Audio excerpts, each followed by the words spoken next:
Euroregione.news. Musica Talmassons venerdì e domenica.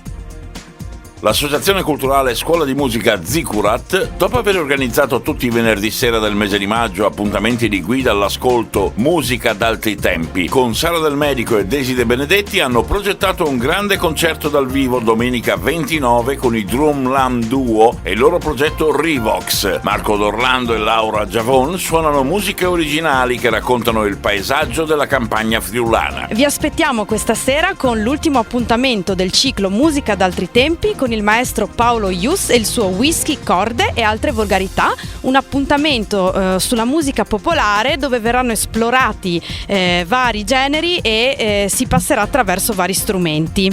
Vi aspettiamo questa sera al Mulino Braida alle 18:30 e al termine ci sarà un aperitivo offerto dalla cantina Paradis di Paradiso. Sempre nella bellissima cornice del Mulino Braida, il giorno 29 maggio alle 18:30 ospiteremo il concerto Revox di Drumlam Duo, un concerto gratuito in cui Marco D'Orlando e Laura Giavon ci presenteranno il loro nuovo lavoro di musiche originali che prende spunto dall'esplorazione della terra friulana, ma parla anche di molte terre diverse, dove i testi sono scritti in italiano, in friulano, in greco e in altre lingue, perché parlano di una terra che è la nostra, ma può essere anche altri milioni di terre. Un luogo incantevole e suggestivo, come potete ben vedere alle nostre spalle. Il Mulino Braida è totalmente immerso nella natura, è un biotopo, è un ambiente protetto, e proprio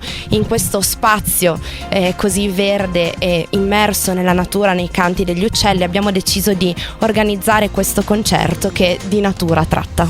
Da Talmassons per Euroregione News, Marco Mascioli. Euroregione.news.